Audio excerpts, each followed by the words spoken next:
안녕하세요. 생생법률쇼 이지원입니다. 매주 수요일 생생법률쇼에서는 경제 이슈를 짚어보고 분석하는 시간 함께 하는데요. 권혁중 경제평론가 나와 계십니다. 어서 오세요. 네, 안녕하십니까. 네, 지금 이 방송은 유튜브를 통해서도 실시간으로 함께 방송되고 있습니다. 많은 시청 부탁드리고요. 유튜브를 통한 통해 창구도 활짝 열어두겠습니다. 방송 중 궁금하신 질문들 올려주시면 답도 해드릴 테니까요. 많은 참여 부탁드립니다. 여러분은 지금 생생법률쇼와 함께하고 계십니다.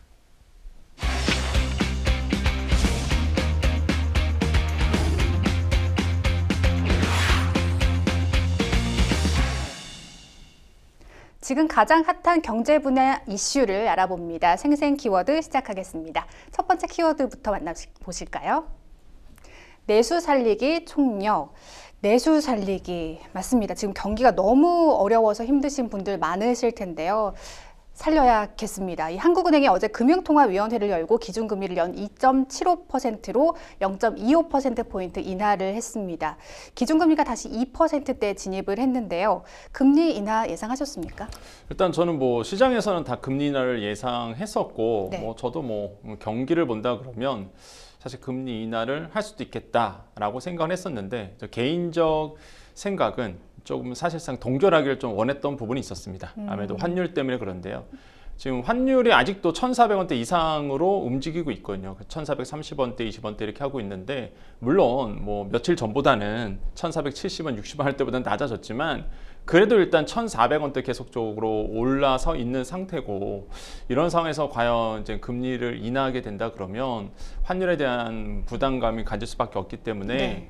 저는 좀 동결 한번 쉬고 가지 않을까, 그랬으면 좋겠다. 그럼 1,300원대까지는 좀 내려와야 된다고 보셨던 그렇죠. 거예요? 이제 아무래도 지금 고환율 상태가 유지가 네. 되고 있고, 무엇보다 미국이 금리 인하 시그널을 계속적으로 과거처럼 내비쳤다 그러면 지금 우리가 금리 한번 인하해도 사실 부담은 없죠. 근데 네. 아시겠지만 올해 금리를 3번 내린다고 했다가 지금 한 번 정도? 6월에 한 번 정도 내릴 수 있다. 그러면서 금리 인하 속도가 둔화되고 있거든요. 미국에서는. 그럼 이제 금리 격차가 더 벌어지다 보니까 그래도 일단은 동결하고 움직이는 게 낫지 않나라고 생각했는데, 일단 한국은행의 결정은 금리를 0.25%포인트 인하하는 것으로 결정을 했습니다. 지금 차트 보시면 아시겠지만 그러다 보니 이제 격차가 1.75%포인트 이제 벌어지게 된 거죠. 그렇게 된다 그러면 어떤 일이 또 일어나느냐. 사실상 그만큼 한국은행은 우리나라의 경기가 안 좋다라는 거를 반증시켜줬다라고 그러니까 더 이상 미룰 수 없다는 판단이 있지 그렇죠. 않았을까요? 그러니까 동결을 더 이상 미룰 수 없다. 그러니까 동결을 안 해야 된다. 결국에는 금리 인하해서 경기 살려야 된다는 거를 보여줬다라는 거죠. 네. 그러니까 사실상 동결 인하할 여력이 없다라는 거죠, 지금. 그러니까 그 정도로 내수가 안 되고 소비가 안 되고 경기 둔화 속도가 더 빨라질 수 있다라는 거를 보여줬다는 거예요. 그래서 저는 이번에 금리 인하하는 걸 보면서 내가 생각하는 것보다 더 경기가 안 좋구나. 그러니까 한 금통위원들이 판단했을 때 저보다 많은 데이터를 가지고 있을 겁니다. 그 데이터를 보면서 이대로 놔두면 안 되겠다라는 아마 판단을 하신 것 같아요. 그래서 결국에는 금리 인하를 했고, 이게 좋은 게 아닙니다. 사실상 그 정도로 우리 내수가 힘을 못 받고 있고 소비가 둔화되고 있고 경기 하향 속도가 빨라지고 있다는 거를 그대로 이제 보여줬다는 점에서 저는 더 우려스러운 부분이 아닐까 이렇게 좀 생각을 하고 있습니다. 기준금리가 내려가면 좀 시장에 돈이 풀리는, 아무래도 유동성이 좀 공급이 되지 않습니까? 그럼 이번 금리 인하가 내수 경기 활성화까지 견인할 수 있다고 보십니까? 이럴 때는 하는 게 좋죠, 당연히. 이제는 내수를 살리려 그러면, 그러니까 메커니즘은 그렇습니다. 이제 금리 인하가 됩니다. 그럼 시중에 이제 돈이 이제 풀리기 시작하죠. 이제 네. 유동성이 증가되고, 그러면 이제는 기업들도 이제 대출이라든지 돈을 받아서 시중에 돈이 많으니까 투자도 일어날 수 있고 일자리도 만들어질 수 있고, 그러면서 이제 소비가 살아나게 되고, 소비가 살아가니까 생산도 이루어지게 되고, 그러면서 사실상 이제는 상승 기조로 가는 건데, 이게 내수 부양이죠. 그런데 이제는 그렇게 하기 위해서 이제는 한국은행이 금통위원들이 이제 금리 인하를 이제 단행한 겁니다. 그래서 지금 상황에, 그러니까 경기가 너무 빠르게 하강하다 보니까 이제는 금리 인하를 한 거고, 이게 지금의 경기 하강 속도를 좀 늦춰줄 수는 분명히 있다. 네, 저는 그래서 금리 인하에 대해서는 불만의 여지는 없습니다. 사실 지금 너무 안 좋다 보니까 금리 인하를 하는데, 다만 이제 환율의 격차, 그러니까 환율 때문에 지금 아까 저 그래프에 나왔지만 일단은 1.75%포인트 정도 벌어졌다 그러면, 일단 여러분께서 돈이 있다 그러면 어디에 투자를 하시겠어요? 예. 금리가 높은 쪽으로 그렇죠. 아무래도 투자를 예, 하겠죠. 금리가 높은 쪽으로 당연히 투자하게 됩니다. 그러면 당연히 투자자들은 이제 매력도가 떨어지는 우리나라 시장보다는 이제 네. 미국으로 당연히 이제는 투자할 수밖에 없는 부분이 있겠죠. 그래서 이런 부분들이 우려스럽고 그렇게 된다 그러면 원화 가치는 더 떨어지고요. 원화 가치가 떨어진다는 얘기는 환율 상승이 더 커질 수 있다라는 거죠. 그래서 이런 어떤 작용, 부작용들이 이제 나올 수밖에 없기 때문에 저는 좀 조심스럽다라고 좀 말씀드리는데 어쨌든 간에 뭐 결정은 났고 그럼 이제 내수가 좀 살아나기를 좀 희망해 보겠습니다. 네, 어제 금통위 기준금리 못지않게 또 주목을 받았던 부분이 경제 전망입니다. 한국은행이 올해 경제 성장률 전망치를 작년 1.9%에서 어제는 1.5%로 대폭 내렸습니다. 실제로 지금 내수뿐만 아니라 수출도 부진한 상황인데요. 이게 정말 얼마나 심각한 건가요? 그러니까 이런 거예요. 이게 동결을 하면 좋았을 텐데 일단 한번 쉬고 가면 좋았을 텐데 금리 인하했다. 그러면은 왜 그랬을까라고 봤더니 역시나 이제는 금통위원들이 봤을 때 우리나라의 경제 성장률 둔화 속도가 좀 빨라지고 있다는 네. 거를 인지를 하고 있는 거예요. 왜 그러냐면 작년까지만 해도 사실 한국은행의 공식적인 입장은 그러니까 올해 1.9% 성장 이렇게 이제 예상을 했단 말이에요. 그런데 이제 금통위원들이 발표하기 전에 금융통화위원회가 일어나기 전에 시장에서는 그러면 이제 수정치가 발표될 텐데 한 0.3%포인트 정도 낮춰서 한 1.6, 1.7 정도 얘기하지 않을까라고 했는데 그보다 더 낮았어요. 더 낮았어요. 발표가 4%포인트 정도 낮춰서 1.5% 될 거다 성장률이. 그러니까 생각보다 사실 더 사실상 부정적으로 보는 거거든요. 이러니까 이런 데이터가 있으니까 금리 인하를 이제 단행했구나라고 보셔야 되겠고 그 정도로 사실 지금 우리나라의 경기가 좋은 쪽으로 흐르지 않고 있다. 그래서 둔화되고 있다는 것을 이제 느껴질 수 있고요. 대표적인 게 바로 소매 판매 지수입니다. 네. 작년 전국에서요 17개 모든 시도가 사실상 이 소매 판매가요 감소가 됐습니다. 그러니까 소매 판매가 뭡니까? 여러분 가서 시장 가서 물건 사는 거예요. 이게 계속 둔화되고 있다는 겁니다. 그럼 파는 사람도 사실상 소비가 안 되니까 어렵고 사는 사람은 돈이 없으니까 못 사는 거거든요, 결국에는. 그러다 보니까 소매 판매 지수가 내려갈 수밖에 없고 지금 전국적으로 2.2% 감소가 됐고요. 울산이 크게 감소됐습니다. 6.6% 감소가 됐는데 그 정도로 지금 이제는 시장의 활기를 잃어가고 있다라고 이제는 우리가 판단할 수 있겠고요. 또 한 가지가 모든 그 건설업 취업자 수를 보셔야 됩니다. 이게 건설업은 항상 우리 산업의 기반이 되는, 왜냐하면 일자리가 여기서 정말 많이 나오고 있거든요.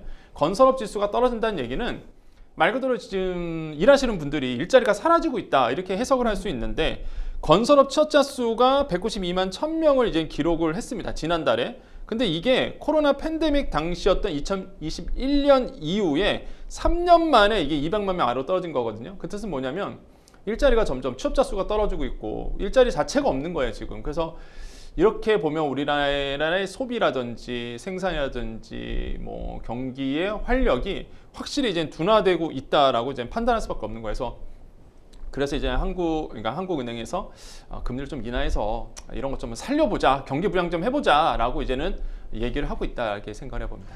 네, 이런 상황을 좀 반영해서 글로벌 투자 은행들도 한국의 경제 성장률 전망치를 좀 하향 조정해서 반영하고 있지 않습니까? 네.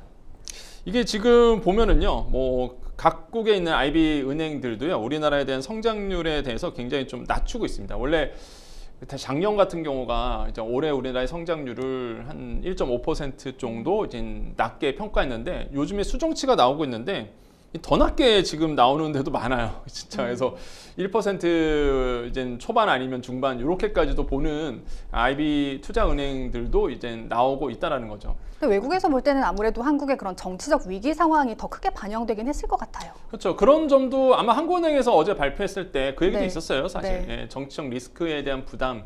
그러다 보니 이 부분에 대해서 이제 뭐 추경을 통해서 뭐 활력을 보여야 된다 이런 얘기도 있었는데 어쨌든 간에 지금 상황에서 우리가 성장에 대한 좀 우려스러운 부분이 나올 수밖에 없다. 일단 GDP를 본다 그러면 우리가 GDP를 계산할 때는요, 일단 가장 먼저 보는 게 소비입니다. 그러니까 소비 플러스 그 다음에 이제는 투자, 그 다음에 정부 지출, 그 다음에 순수출 이거를 이제 다 합쳐서 우리가 이제 GDP를 국내 총생산을 이제 계산하게 되는데 딱 거기에 보면 공식이 들어가는 게 소비죠. 첫 번째. 소비 돼요? 안 되잖아요. 그죠? 그 다음에 투자 좀 됩니까? 투자 오히려 지금 올스톱된 상태예요. 정책 리스크가 있다 보니까 외국인들이나 우리나라도 일단은 지켜보자 해서 투자도 안 되죠. 그 다음에 이제 정부 지출, 아시겠지만 재정준칙 이름하에 사실상 정부 지출을 많이 줄였습니다. 그나마 순수출. 네, 작년에 정말 우리가 수출로 그나마 돌파구를 마련한 상태인데, 근데 문제가 여기서 이제 순수출이 문제인데 올해는 수출이 둔화세가 지금 나오고 있다는 거예요. 거기다가 또 관세 문제가 네. 있었죠. 그러니까 그나마 수출로 그나마 우리 성장을 좀 이끌어 왔는데 작년에 이 수출마저도 올해 들어와서 실제 수출의 둔화세가 지금 지표로도 지금 나오고 있거든요. 이번 달 1일에서 20일 동안에 이제 수출을 봤더니 그러니까 지난달과 비교해서 더 둔화된 모습들이 이제 나와줬습니다. 그러다 보니까 지금 외국계 투자 은행들도 우리나라의 수출에 대해서 우려스러운 목소리가 나오는데, 금방 말씀드렸다시피 관세 정책이 있다 보니까, 미국의 트럼프 대통령의 관세가 있다 보니까 우리나라 수출에 영향을 줄 수밖에 없거든요. 이 점을 투자 은행들이 지금 우려스러워 하고 있는 거죠. 그러니까 그나마 우리의 생산을 이끌어왔던 이 순수출이 둔화된다 그러면 당연히 경제 성장률은 둔화될 수밖에 없죠. 그래서 뭐 당연한 이치인 것 같습니다. 그래서 한국은행도 그런 점을 보고서 지금 이렇게 뭐 발표하지 않았을까. 그래서 좀 안타깝다라고 생각을 해보고, 아마 그러실 거예요. 아니 지금 성장이 둔화되고 있고 그럼 나랑 피부적으로 와닿느냐, 이 방송 보신 분들이 하실 텐데, 일단은 거시환경입니다. 그죠? 거시환경은요 시간이 갈수록 미시적으로 움직여요. 나의 실생활에 고스란히 영향을 미칩니다. 단편적인 예로 아까 우리가 얘기했잖아요. 건설업에 대한 예를 들어서 건설업에 대한 일자리가 사라진다. 그럼 그분들이 사실상 돈을 안 쓰기 시작하고, 그럼 가족들도 돈을 안 쓰고 소비가 둔화되고, 소상공인 어떻게 됩니까? 돈을 못 벌죠. 소상공인들도 저축할 여력도 없고 대출 받아서 빚을 못 갚습니다. 그러면 은행들이 부실화되고요. 은행이 부실화되면 결국에는 모든 국민들이 다 영향을 줄 수밖에 없죠. 받을 수밖에 없기 때문에 이게 뭐 나하고 지금 현재 나에게 뭐 직접적인 영향이 없어서 나는 별로 피부에 못 느낀다. 아마 그런 분들은 없을 것 같은데, 일단 그렇게 마음이 있다는 분이 계시다 그러면 조금만 기다리시면 아마 피부에 확 와닿을 정도로 경기 둔화세는 느낄 수 있다라고 생각해 봅니다. 그래서 나온 이야기가 추경입니다. 아까 평론가님께서도 언급을 해주셨는데, 이창용 한국은행 총재가 추경을 하면 이 경제 성장률을 끌어올릴 수 있다고 말을 했습니다. 예산을 더 쓰면 경제가 성장한다. 진짜 그렇습니까? 네, 맞습니다. 뭐 그건 틀린 말이 아니죠. 당연히 추경이라는 거는 추가 경정 예산을 얘기하고요. 본 예산 가지고 사실상 이제는 쓸 수 없으니 한계가 있잖아요. 딱 짜놓은 예산이다 보니까, 그러면 추가 경정 예산을 통해서 사실상 딱 항목을 정합니다. 여기에 쓰겠다. 근데 지금의 이제 추경은 확실히 이제 소비 진작을 위한 추경이 될 것 같고요. 그래서 소비 진작을 위해서 추경을 해야 된다. 그래서 한국은행은 15조에서 20조 원을 얘기하고 있습니다. 더 이상은 안 된다. 더 이상은 안 되고 딱 그 정도 금액을 책정을 해서 이렇게 맞춤형 추경을 해야 된다. 그러면 0.2%포인트 정도 성장률을 좀 끌어올릴 수 있다. 이런 얘기를 합니다. 그래서 딱 한 20조 원을 쓰면 0.2%포인트 정도 끌어올릴 수 있다. 그러면 1.5%를 예상했잖아요. 그러면 1.7%가 되는 거죠. 그렇게 되면. 그래서 지금 한국은행은 그래서 추경이 필요하다. 이렇게 얘기하고 있고요. 사실 작년까지만 하더라도요. 일단 야당 쪽에서는 추경을 해야 된다. 여당과 정부는 추경할 필요가 없다. 그리고 한국은행은 의견을 발표하지 않았었습니다. 네. 조금씩은 뭐 추경을 해야 된다 뉘앙스는 비춰왔는데, 한데 올해 들어와서는 확 바뀌었어요. 올해 들어와서 일단 야당은 그대로 추경해야 된다고 얘기하고 있고, 한국은행의 기조가 추경해야 된다라고 확실히 의사표현을 한 거예요. 네. 그래서 이제 이번에도 이제 한국은행에서 추경의 필요성 한 15조에서 20조 원 얘기를 하고 있고, 지금 그제였죠. 그제 여당에서도요. 이 얘기가 나오고 있습니다. 추경을 지금 고려하고 있다. 이런 얘기가 나오고 있거든요. 그래서 결국에는 추경이 들어갈 거예요. 이제 여당, 야당이나 이제 들어갈 거기 때문에. 그래서 추경은요, 행정부에서 일단 추경안을 짜야 됩니다. 그거를 심의 보는 건 국회거든요. 네. 그러면 결국에는 정부나 국회나 힘이 맞아야지만, 이게 조합이 돼야지만 추경이 들어갈 수 있어요. 그래서 지금 이제 이게 정부나 여야에서 얘기하고 있는 건데, 그렇게 된다 그러면 일단 추경은 들어간다라고 본다 그러면 중요한 건 이겁니다. 만약에 추경이 들어가면 어떤 추경이 될 것이냐는 거예요. 지금 여당에서는요, 특정 섹터, 그러니까 어려우신 분들을 위해서 도와줘야 된다 이거예요. 그래서 지금 권영세 그 비상대책위원이 얘기했던 위원장이 얘기한 것처럼 이겁니다. 소상공인을 도와준다. 이 콕 집어서 얘기했거든요. 그래서 지금 여당안은 그런 거예요. 이제 소상공인을 위한 추경 이렇게 얘기했고 지금 야당 쪽에서는 아시겠지만 25만 원의 소비 쿠폰.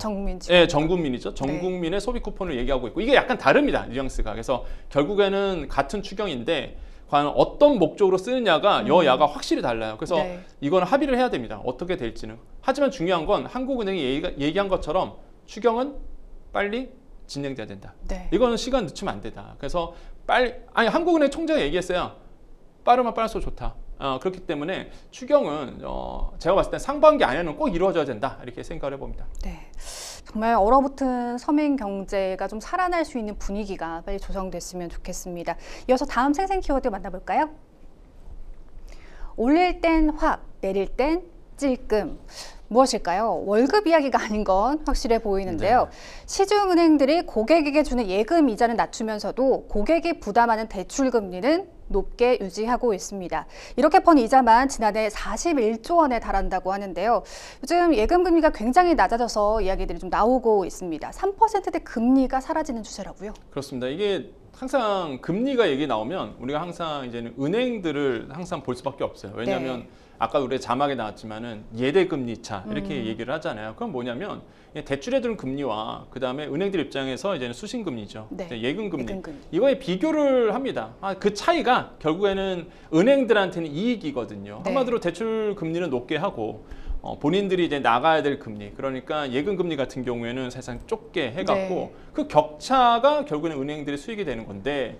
그러다 보니까 지금 상황을 본다 그러면 정기 예금 상품 금리가요 보면은요 거의 이제 3%대가 없어요. 지금 보면은. 그래서 지금 모든 국민들이 많은 분들이 야 예금 금리 이거 3%짜리 어디 있나 이거 눈을 부르키고 좀 찾아내고 있거든요. 지금 예금 금리 계속 낮아지고 있습니다. 근데 사실 작년까지만 해도 제가 7%대까지 봤거든요. 파킹 통장은. 근데 지금은 무슨 5%도 아니고 2, 3%까지 하락을 했네요. 그러니까 이게 은행들이 참 뭐 저는 솔직하게 표현하거든요. 참 얄밉다. 뭐 은행들 입장을 이해갑니다. 당연히 그래야지만 수익이 나니까. 근데 너무 이자 장사만 한다는 게 사실 비이자 수익도 있거든요. 상품을 판다든지 아니면 자기네들 뭐 컨설팅을 해서 돈을 번다든지 비이자 수익도 있을 텐데 너무 이자 수익만 몰두하는 모습이 사실 국민 정서에 보면은 좀 맞지 않은데 지금 상황 본다 그러면 5대 시중은행의 정기예금 상품 금리를 좀 조사를 해봤습니다. 봤더니 최고가 아무리 많이 줘도 이제 3%.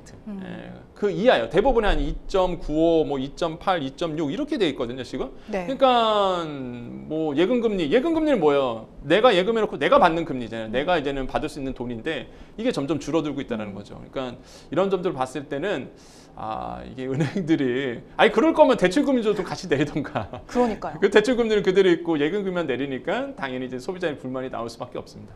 그러니까 어제 또 기준금리가 내려갔으니까 이 예금금리가 더 내려갈 수도 있지 않겠습니까? 그렇죠. 이제 기준금리 내렸잖아요. 그럼 은행들의 기조는 그래요. 만약에 시장 금리가 기준금리 내리니까 일단 시장 금리를 먼저 반영하거든요. 그러니까 먼저 반영을 해요. 그래서 이 시장 금리가 내리면 제일 먼저 내리는 게 이제는 예적금 금리입니다. 그러니까 제일 먼저 내려요.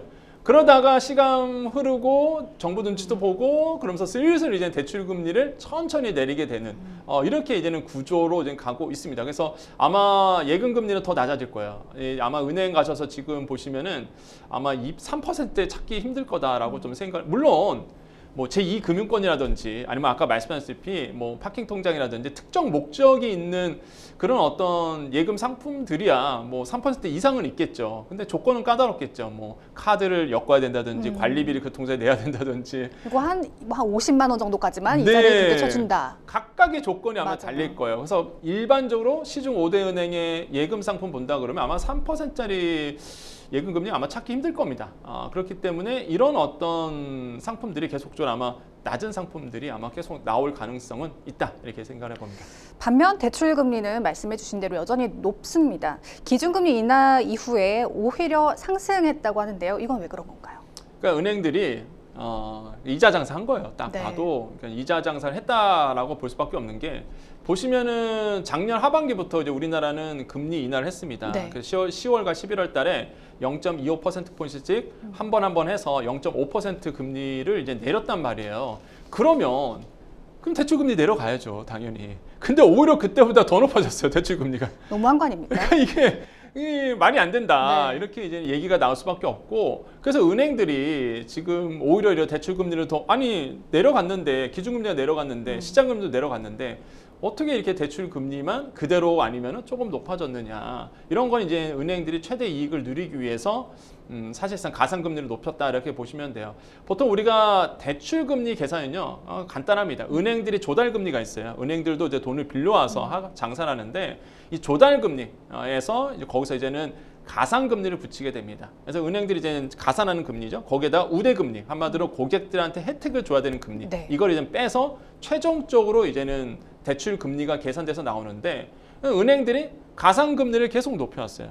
왜냐면 기준금리, 조달금리는 떨어지잖아요. 그러면 당연히 대출금리도 떨어져야 되는데 안 떨어진 이유가 계속 은행들은 가상금리를 높이고 고객들한테 돌려줘야 될 우대금리를 낮추면서 대출금리를 계속 높게 책정했었습니다. 그러다 보니 금융소비자 입장에서는 은행 가도 대출을 받고 싶어도 금리가 높아서 대출을 못 가게 되는 거예요. 이런 이유 때문에 사실상 이제 은행들은 마진을 굉장히 많이 얻어왔는데, 근데 이거는 좀 팩트를 좀 또 말씀드려야 되는 게, 은행들도 할 말은 있어요. 그 왜 그러느냐? 하반기부터 금리 인하했잖아요. 네. 근데 하반기부터 정부가 무슨 얘기를 했냐면, 야, 지금 가계대출 너무 심해지니 대출 좀 그만해줘. 대출 총량 규제 다 기억나실 겁니다. 은행들이 또 정부 눈치 보잖아요.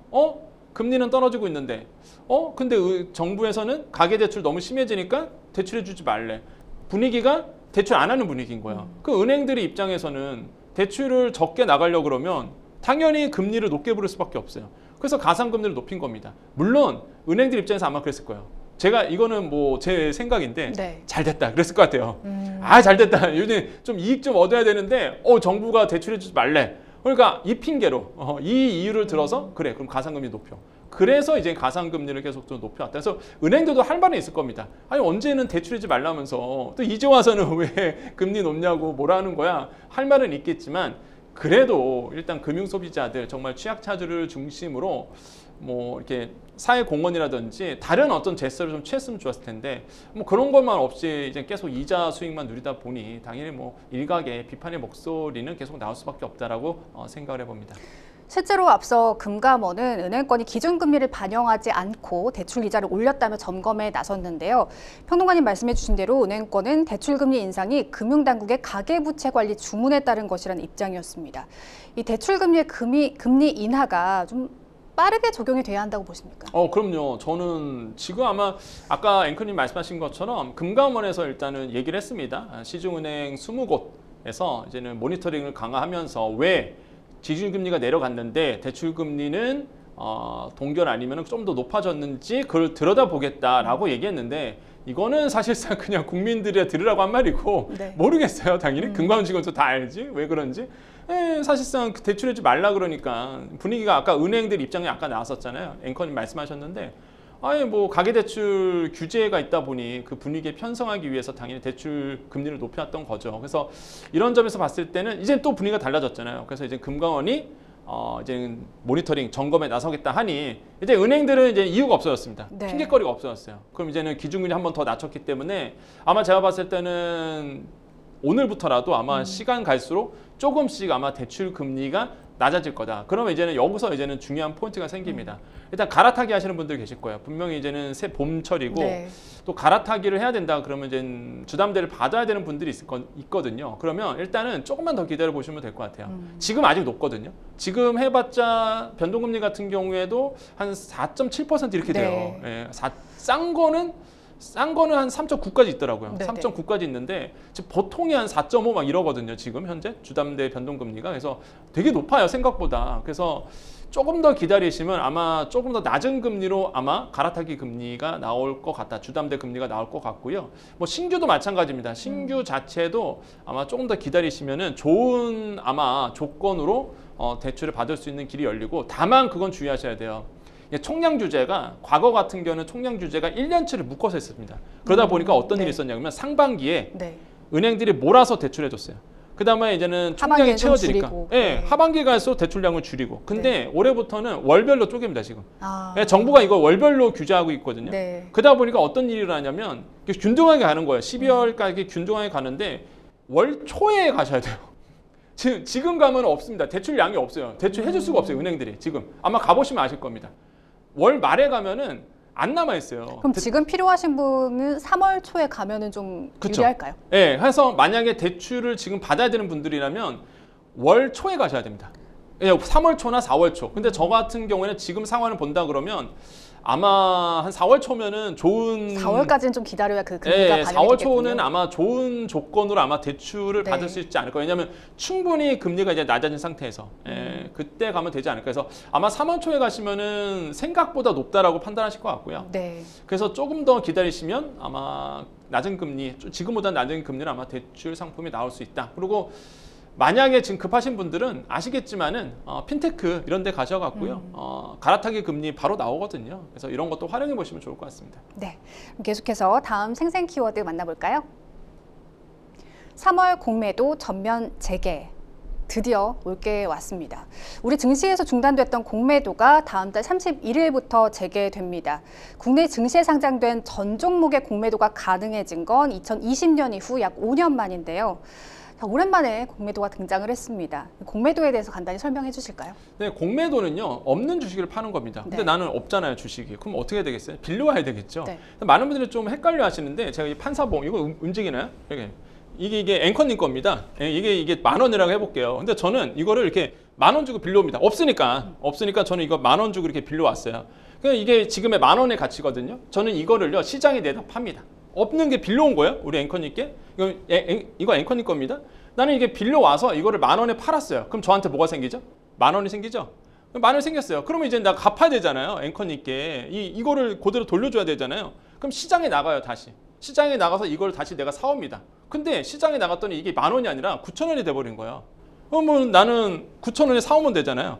이걸 다시 이렇게 돌려줍니다. 그럼 나는 10,000원에 팔았고 9,000원에 샀잖아요. 그럼 차익에 1,000원이 생기죠. 그게 나의 수익이 되는 겁니다. 무슨 뜻이냐? 이게 바로 공매도의 원리거든요. 네. 없는 주식을 이전 빌려와서 팔고 그거를 갚은 겁니다. 근데 중요한 게 있죠. 떨어질 것 같으니까. 내가 아까 그 예상으로 하고 가는 거잖아요. 그렇죠. 이 판사봉이 시장에 내갔을 때 분명히 좀만 있으면 이 10,000원짜리가 분명히 9,000원이 될 거야. 이게 떨어질 것을 예상하고 들어가는 거예요. 그래서 이제는 차액에 그 나오는 차액에 내가 이제 이익이 되는 거죠. 이게 바로 공매도의 원리입니다. 그래서 이제 공매도가 문제가 됐던 이유가 이런 거예요.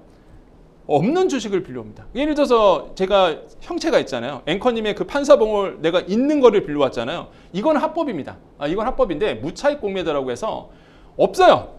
없는 주식을 아니면 없는 판사봉을 그냥 종이상, 형식상 만들어서 팔아버리는 공매도라는 이게 불법이거든요. 근데 이런 불법이 있었기 때문에 사실상 우리 시장을 크게 훼손을 했던 부분이에요. 이거 우리나라가 한 게 아니라 외국계 투자은행들이 최근에 2023년도였죠. 그때 무차익 공매도가 걸렸어요. 우리나라에 딱 그래갖고 이제는 전면 금지가 됐었는데 어쨌든 간에 이런 공매도의 원리는 없는 주식, 그러니까 빌려와서 판다. 그 다음에 나중에 갚는다. 이렇게 이해하시면 되겠습니다.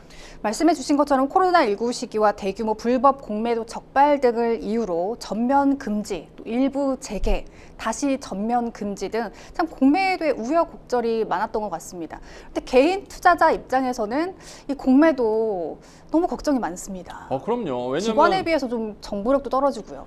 공매도는요 개인 투자자도 할 수 있습니다. 할 수 있는데 근데 문제가 뭐냐 그러면 아까 말씀하셨다시피 기울어진 운동장을 했던 것이 사실상 공매도라는 거는 대량으로 해야 되거든요. 네. 근데 사실 차입을 해야 되잖아요. 내가 빌려와야 되잖아요. 네. 근데 안 빌려줘요. 아니 그렇겠죠. 어떤 증권회사에서 개인한테 이거 차입을 해줍니까? 안 빌려주고요. 빌려줘도 갚아야 되는데 사실상 외국인들은 무제한으로 이걸 연기할 수 있습니다. 옛날에는 그랬어요. 근데 개인들은 90일 이내에 갚아줘야 됩니다. 이게 좀 차이가 있었어요. 그래서 지금 같은 경우에는 일단 그걸 다 없애겠다라고 얘기한 상태고 어쨌든 간에 지금 개인들은 싫어하게 되고요. 그래서 금융당국은 아시겠지만은 지금 우리나라의 공매도 흐름은 이렇게 흘러왔어요. 이 코로나19 때 사실상 이제는 너무 금융시장이 안 좋다 보니까 그 당시에 이제 공매도를 전면 금지했었습니다. 그러다가 2021년도에 어떻게 했냐면 아까 자막에도 나왔지만 코스피 200 지수하고 코스닥 150 지수 거기에 편입된 350개 지수만 이제 공매도를 허용해 줬어요. 나머지는 이제 안 되고 그러다가 2023년도 11월 달 제가 아까 말씀드렸죠. 외국계 투자 은행들이 무차익 공매도 그러니까 불법 공매도를 한 거를 걸렸습니다. 그래서 우리 정부가 막 열이 받았죠. 네. 그래서 이제 전면 금지를 시켜왔고 이게 이제는 3월 31일부터 다시 허용이 되는 겁니다. 전면 허용이 돼서 지금 공매도가 다시 허용이 됐다. 그래서 그 사이에 무슨 일이 있었느냐. 무차익 공매도, 그러니까 불법 공매도를 막기 위해서 전산화 시스템, 장부를 이제 비교해 보는 거거든요. 정말 빌렸는지 이런 어떤 전산 시스템을 마련했다라고 얘기하고 있거든요. 처벌 규정도 강화됐고 그래서 이번에는 일단은 전면 허용이 된다라는 거 이게 3월 31일이다 이렇게 보시면 되겠습니다. 그러니까 이 전 종목에 대한 전면 허용이라는 점이 가장 네. 우려스러운 부분이긴 하거든요. 어쨌든 그 하락을 전제로 하기 때문에 주식시장에 좀 하락을 이끌지 않을까, 상승하면 또 떨어지겠다는 우려감을 키울 수 있지 않을까, 네. 증시의 불확실성을 키우지 않을까, 이런 점들이 너무 걱정스럽거든요. 저도 마찬가지예요. 제가 봤을 때는 분명히 하락세는 나옵니다. 왜냐하면 전면 허용되기 때문에 일단 분명히 공매도에 대한 부분들, 그러니까 딱 이런 거죠. 이제는 외국계 자본이 봤을 때 여기는 공매도를 해도 내가 수익을 벌 수 있는 리스크가 있는 기업들이 있어요. 네. 그런 기업들에 대해서 분명히 이제 공매도가 들어갈 겁니다. 왜냐하면 주식이 떨어져야 되는데 거품이 껴져 있는 회사들 종목들이 있거든요.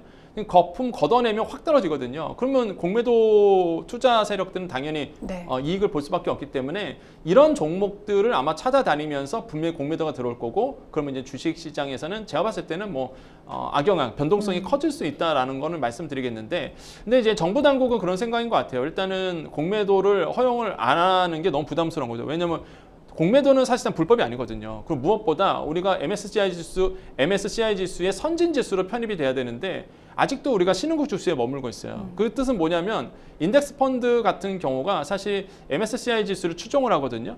이 선진 지수를 추종하게 되는데 그럼 인덱스 펀드의 패시브 자금이 우리나라에 못 들어옵니다. 왜냐하면 펀드 자금이 들어와야 되는데 우리는 아직도 사실상 선진국 지수가 아니라 신흥국 지수에 있다 보니까 외국 자금이 들어올 수가 없거든요. 그래서 이제는 이런 부분에 대해서 이제는 정부가 해결하고자 그럼 공매도를 허용하고 그럼 우리가 이제는 MSCI 성진국 지수로 들어간다 그러면 말 그대로 그러면은 우리의 이제 패시브 자금이 들어올 거고 그럼 많은 외국 자금이 우리나라에 들어올 거다. 이렇게 이제는 예상을 하고 있는 거예요. 그래서 이런 점을 봤을 때는 뭐 공매도를 아예 막을 수는 없을 거다. 네. 하지만은 분명히 이제는 주식시장의 악영향, 변동성은 커질 수밖에 없는 부분 이런 것들은 분명히 커질 수 있고요. 뭐 정부는 얘기합니다. 나오고 있지만은 전산 시스템을 구축을 했다. 그래서 대규모의 무차익 공매도, 한마디로 불법 공매도는 사전에 차단할 수 있다. 이제는 시스템이 마련됐으니까 과연 어떻게 될지 이제 지켜보셔야 되겠습니다. 네. 사실 그동안 국내 증시에서 공매도가 금지되자 외국인 투자자들 입장에서는 좀 매력이 떨어진다는 이야기가 많았었는데 이제부터는 좀 상황이 반전될 수는 있겠네요. 그렇죠. 이제는 외국인 투자자를 봤을 때는 어떤 전략을 했냐면 롱숏 전략을 했었어요. 그러니까 매수도 하면서 공매도도 하면서 파는 거죠. 그러면서 이제는 롱숏 전략을 구사했었는데 한 축이 사실 사라진 거잖아요. 외국인들 네. 봤을 때. 숏 전략이 안 되다 보니까 사실 그래서 매력도가 좀 떨어진 상태인데 만약에 이번에 공매도가 제거가 되니 당연히 이제 외국인들이 다시 한번 우리 시장에서 놀 수 있는 이제 장이 마련되어져 있는 거죠. 그래서 그게 이제는 뭐 숏으로 갈지 매도세로 돌아갈지는 모르겠지만 현재는 일단 외국인들 우리나라의 시장에 실망을 해서 계속 지금 한 6개월 연속 매도세거든요. 이런 점을 봤을 때는 다시 한번 외국인들이 일단은 그게 어떻게 될지 모르겠지만 놀 수 있는 투자할 수 있는 환경은 만들어진다는 거. 그래서 아마 3월 31일에 외국인들의 흐름들을 잘 눈여겨보시는 것이 굉장히 중요할 것 같습니다. 또 공매도가 재개되면은 좀 일부 종목에 공매도가 집중되면서 시장 변동성이 커질 것이라는 생각이 드는데 그럼 개인 투자자들 관점에서는 좀 한동안 좀 투자를 보수적인 입장에서 가져가야 할까요? 근데 꼭 그렇지만 않을 것 같아요. 왜냐하면 네. 정부가 지금 뻔히 예상이 되잖아요. 그러면 이제는 특정 종목에 공매도 세력이 붙어서 확 주식이 떨어질 수도 있다 보니까 그래서 정부가 이제 마련하고 있는 게 과열 종목 지정 제도를 운영하겠다 이렇게 얘기하고 있습니다. 이게 뭐냐 그러면 주가가 3%가 하락했고요. 그 다음에 공매도 비중이 전체 거래의 30%를 넘거나 아니면 공매도 거래 대금이 2배 이상 확 늘어났다 그러면 다음 날 공매도를 못 하게끔 막겠다. 근데 이 조건을 이제 더 완화시켜서 많은 종목들이 여기에 이 지정 제도에 들어올 수 있도록 하겠다. 한두 달 정도는. 그럼 이제 3월 30일에 공매도가 재개되면 확 공매도 세력이 들어오는 거는 이제 막을 수 있다. 그러면서 점차적으로 범퍼 역할을 하겠다는 거죠. 충격 완화를 시키겠다라고 이제 밝혔기 때문에 제가 봤을 때 만약에 이게 지정제도가 제대로 작동만 한다 그러면 아마 확실히 이제 완충 작용은 할 수 있을 것 같다고 생각을 해봐요. 그래서 일단 그 당시에 3월 30일 이후에 외국인들 과연 어느 정도 들어오는지 이걸 체크 먼저 하시는 게 좋겠고, 무엇보다 제가 봤을 때는 이제는 섹터별로 전략이 달라질 겁니다. 무슨 얘기냐면 좋은 종목이 있고 나쁜 종목이 있거든요. 그러니까 거품이 껴져 있는 종목은 분명히 공매도가 들어와요. 이거는 뭐 부정할 수 없는 겁니다. 그래서 이제 거품이 있는 섹터들은 당분간은 이제 피하시는 거. 그러니까 과도한 욕심은 금물이다. 당분간은 그렇게 좀 판단할 수 있겠습니다. 네, 지금까지 생생 키워드 만나봤고요. 저희는 뉴스픽스로 다시 돌아오겠습니다. 여러분은 지금 생생 법률쇼와 함께하고 계십니다.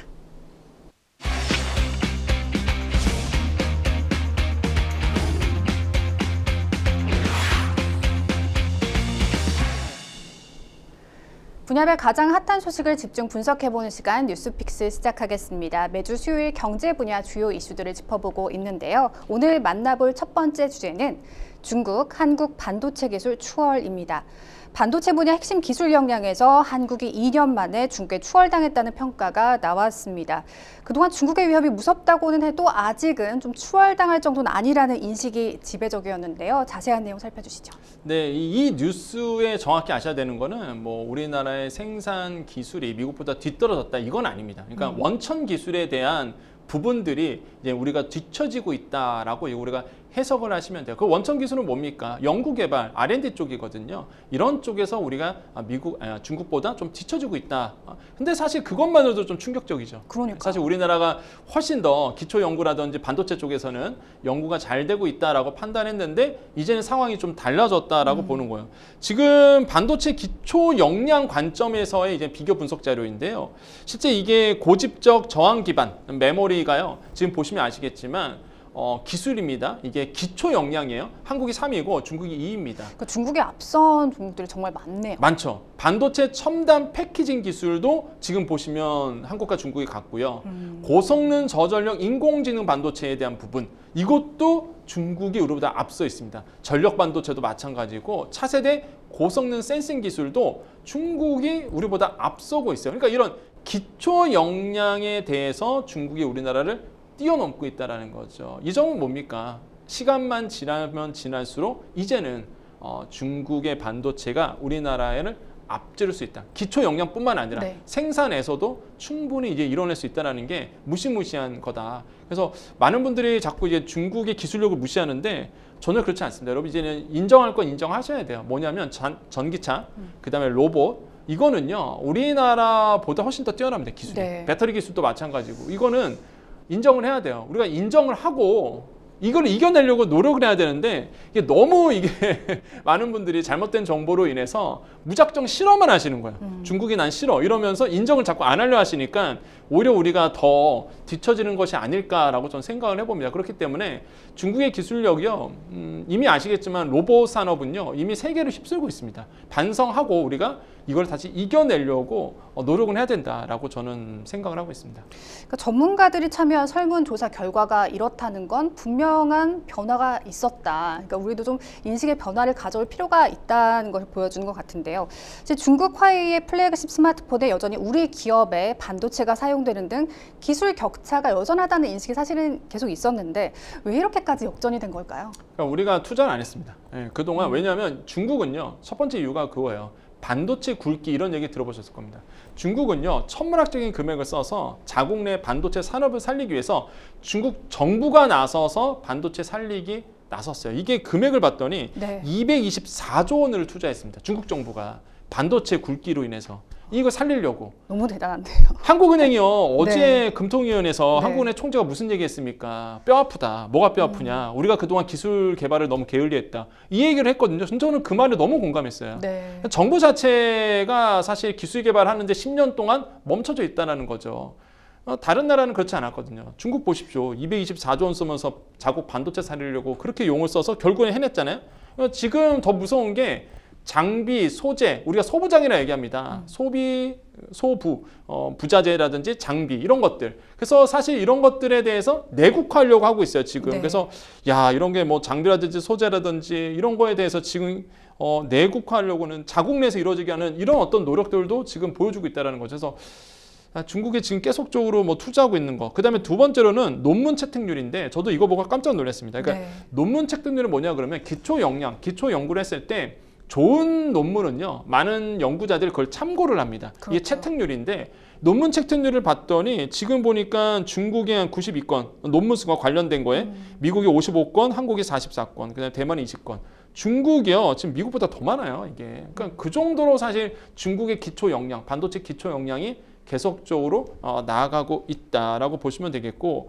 그래서 아까 이제 제가 소부장 말씀드렸는데, 저는 실제 이 소부장 하면 일본이잖아요 사실. 예, 소재 부품 장비인데 일본인데 일본보다 이제 중국이 더 앞서가려고 노력을 하는 모습들이 저는 굉장히 뜻고 인상 깊고, 그다음에 이 논문 채택률도 지금 우리가 잘 말씀드렸지만 그 기초가 바로 이런 논문 연구거든요. 연구를 망라한 게 논문으로 나온 건데, 이런 것들이 정말 논문 채택률이 3년 연속 1위를 차지하고 있다는 것이 저는 굉장히 놀랍다. 그래서 이게 중국이 정말 우리나라를 뭐 쫓아가는 게 아니라 이제는 뭐 앞서갈 수도 있겠구나라는 두려움에 좀 휩싸인다라고 생각해 봅니다. 사실 우리나라 하면 반도체였는데 우리가 자랑해온 이 반도체 분야 기술 초격차가 줄어드는 것도 모자라서 경쟁국의 추월을 당했으니까 좀 우려스러운데요. 특히 메모리 분야에서 중국의 약진이 두드러집니다.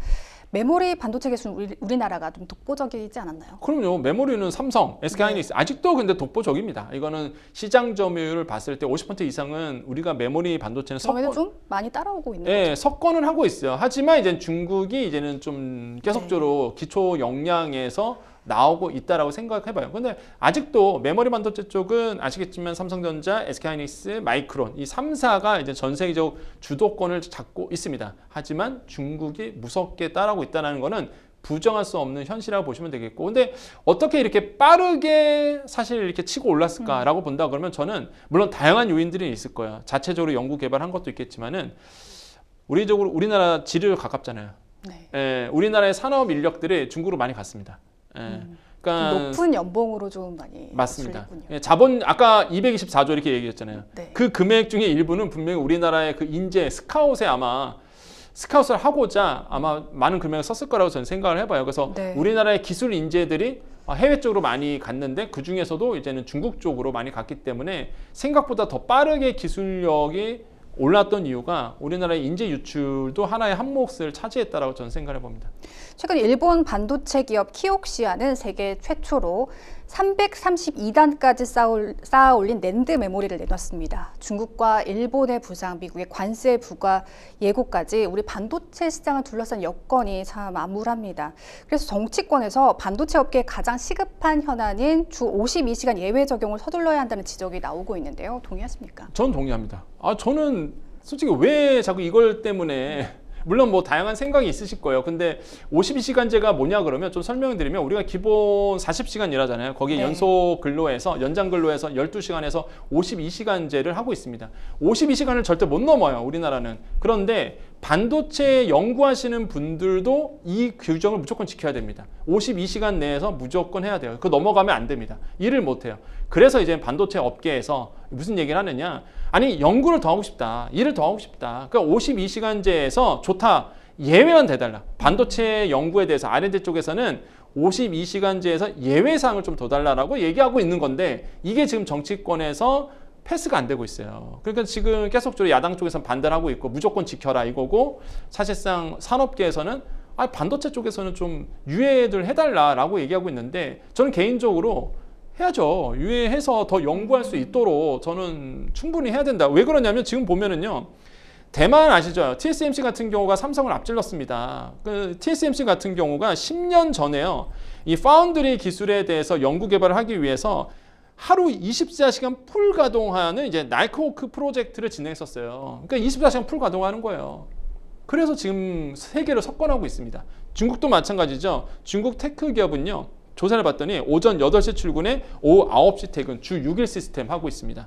그러다 보니까 계속적으로 일을 하고 생산량이 늘어나고 당연히 추월할 수밖에 없죠. 근데 우리는 일을 더 하고 싶어도 연구자들이 지금 자기가 스스로 하고 싶어도 52시간제 때문에 못해요.